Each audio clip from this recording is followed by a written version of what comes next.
नमस्कार, मेरा नाम है डॉक्टर पुरु धवन और आज इस वीडियो में हम बात करने वाले हैं वो है किडनी बायोप्सी के बारे में। किडनी बायोप्सी को लेके पेशेंट के माइंड में बहुत सारे डाउट होते हैं, करवाएं या ना करवाएं, करवाने से क्या पता लगेगा, इसके क्या फायदे हैं, क्या नुकसान है।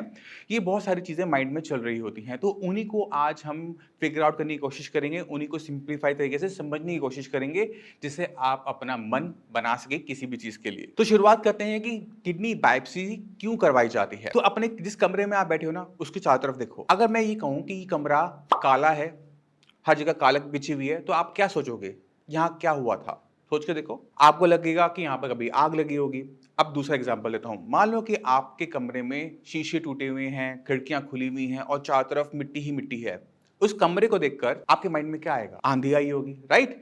तो आपने इवेंट होने के बाद जज किया। तो इसी तरह से हम बायोप्सी करते हैं। जब हम किडनी का एक छोटा सा सैंपल लेते हैं, माइक्रोस्कोप के नीचे देखते हैं, तो उसमें किस टाइप का नुकसान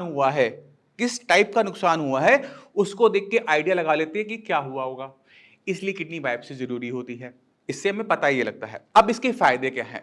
मान लो कि आपकी उम्र कम है, 18 साल, 24 साल, 18 से 24 के बीच में मान लो। अब 18 और 24 की जो एज है, तो ये बहुत यंग एज होती है। इसमें ना बीपी होता है, ना शुगर होता है, बट किडनी खराब होती हुई हमें देखने को मिल जाती है। अब डॉक्टर के पास आप जाते हो, डॉक्टर को कहते हो कि डॉक्टर साहब मेरी किडनी खराब हो रही है, मेरा क्रिएटिनिन बढ़ रहा है, मेरा यूरिया बढ़ रहा है, बताओ मेरा कारण क्या है। डॉक्टर चेक करता है, बीपी शुगर तो है नहीं।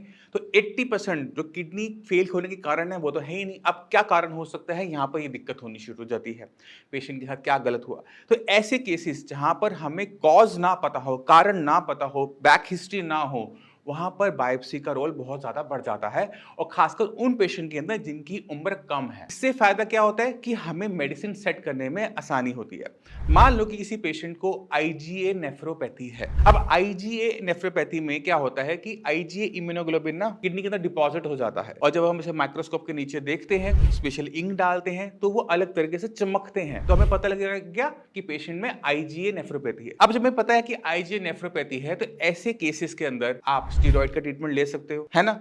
बट स्टेरॉइड कोई मिठाई तो है नहीं कि हर कोई खा ले। स्टेरॉइड को रखने के लिए कंफर्मेशन चाहिए होती है कि पेशेंट को स्टेरॉइड की जरूरत है, इसीलिए बायोप्सी जरूरी है मेडिसिन को सेट करने के लिए कुछ स्पेशल केसेस के अंदर। ये आपको अब समझ में आना शुरू हो गया होगा। अब हम चलते हैं कि हम बायोप्सी के अंदर किस किस तरह से फिगर आउट करते हैं चीजों के बारे में। पूरी बायोप्सी के अंदर नहीं जाएंगे, जिन्होंने बायोप्सी करवा रखी है उनके लिए ये पार्ट अच्छा रहेगा।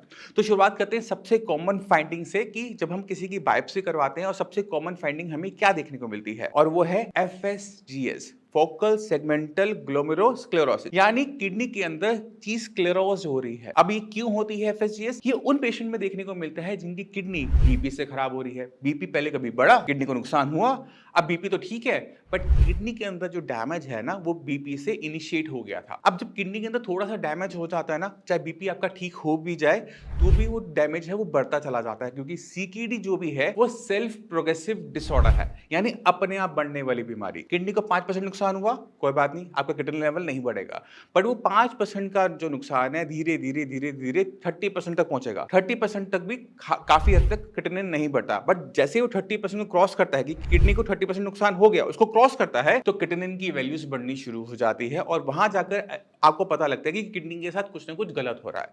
तो सबसे बड़ी दिक्कत क्या है कि क्रिएटिनिन के वैल्यूज 30% किडनी डैमेज के बाद ही पता लगते हैं। तो अगर आपने बायोप्सी करवाई है 1.3 पे, तो आप देखेंगे 30-35% के आसपास किडनी के अंदर पार्ट स्क्लेरोस्ड या डैमेज या कुछ इस तरह से डेफिनेशन डली हुई होगी। तो ये तो बात होगी एफएसजीएस की। जिनको एफएसजीएस के बारे में और डीप जानना है, तो एफएसजीएस टॉपिक के ऊपर मैं एक टॉपिक वीडियो बना चुका हूं, आप वहां पर जाकर उसे पूरा क्लियर कर सकते हैं कि एफएसजीएस किस तरह से किडनी को नुकसान पहुंचाता है।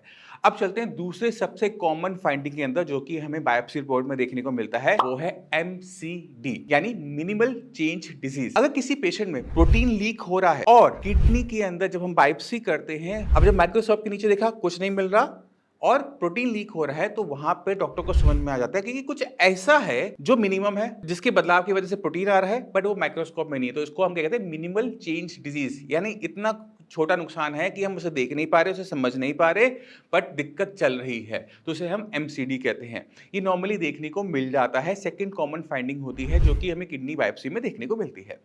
अब चलते हैं इसके बाद, वह है आईजीए नेफ्रोपैथी। आईजीए नेफ्रोपैथी के केसेस बहुत भर कर होते हैं। कारण इसके पीछे किसी को नहीं पता कि किसी की बॉडी में क्यों आईजीए नेफ्रोपैथी शुरू हो जाती है। जेनेटिक डिसऑर्डर नहीं होती, पेरेंट्स में नहीं मिलती, मगर बच्चों में देखने को मिल रही होती है। नहीं, आपके फोर फादर्स में नहीं है, आपके केस में देखने को मिल रही है। तो ये जो बीमारी है ना, वो अननोन इटियोलॉजी, यानी जिसका कारण स्पेसिफिक नहीं है कि किस वजह से आपकी बॉडी में आई, ये वो बीमारियों में से एक होती है। इसमें क्या होता है कि बॉडी के अंदर ना इम्यूनिटी होती है, आप ये सब जानते होंगे। अब इम्यूनिटी का एक हिस्सा होता है जिसे हम कहते हैं आईजीए इम्यूनोग्लोबिन। ये प्रोटेक्शन देता है इन्फेक्शन से, वायरस से, बैक्टीरिया से, जब हम हर किसी की बॉडी में होता है। मगर अगर यही सेना, यही इम्यूनिटी आपकी किडनी को अटैक करना शुरू कर दे तो क्या होगा? तो यही होता है आईजीए नेफ्रोपैथी के अंदर कि आपकी इम्यूनिटी जो पहले वायरस से लड़ने के लिए बनाई गई है, बैक्टीरिया से लड़ने के लिए बनाई गई है, अगर वो बॉडी को ही वायरस और बैक्टीरिया मान ले और उस पर अटैक शुरू कर दे, तो उसे हम आईजीए नेफ्रोपैथी कहते हैं। अब अगर आईजीए ने नुकसान पहुंचाना है किडनी को, तो उसको क्या करना पड़ता है? उसे किडनी की बेसमेंट मेम्ब्रेन पे जाके चिपकना पड़ता है, जैसे वो वायरस के साथ करता है, बैक्टीरिया के साथ करता है, कि वो उसके साथ चिपक जाता है और उसको मार देता है। अब वो क्या कर रहा है? अब आईजी नेफ्रोपैथी में क्या हो रहा है कि आईजी इम्यूनोग्लोबिन बेसमेंट मेम्ब्रेन में चिपक जाता है, बैक्टीरिया और वायरस फॉरेन बॉडी समझकर, और उसे मारना शुरू करता है और उसमें पैदा करता है इन्फ्लेमेशन, सूजन। और क्या होता है कि किडनी की जो मेम्ब्रेन है वो खराब होनी शुरू हो जाती है, बेसमेंट मेम्ब्रेन खराब होनी शुरू हो जाती है, नेफ्रॉन्स खराब होने शुरू हो जाते हैं। जैसे जैसे नेफ्रॉन्स डैमेज होंगे, वैसे वैसे क्रिएटिनिन के लेवल, यूरिया के लेवल बढ़ने शुरू हो जाते हैं। तो ये दिक्कतें होती हैं और ये फाइंडिंग्स मेन फाइंडिंग्स हैं, हमें देखने को मिलती है। इसके बाद हम लूपस नेफ्राइटिस के बारे में भी बात कर सकते हैं और बीमारियों के बारे में भी बात कर सकते हैं, मगर ये मेजर फाइंडिंग्स हैं। अब आप सबको समझ में आ गया होगा कि बायोप्सी का रोल क्या है बीमारी को आइडेंटिफाई करने में और मेडिसिन को प्लेस करने में, कि हम एक सही डायरेक्शन में मूव कर सकें, पेशेंट को बेस्ट टू बेस्ट केयर दे सके। कोई भी सीकेडी की बीमारी फुली क्योर नहीं होती, पूरी ठीक नहीं होती, उसे काफी हद तक मैनेज किया जाता है। जैसे डायबिटीज है, किसी को डायबिटीज हो जाए तो क्या कहा जाता है कि ये बीमारी ठीक तो नहीं होगी, बट इसको हम मैनेज कर देंगे।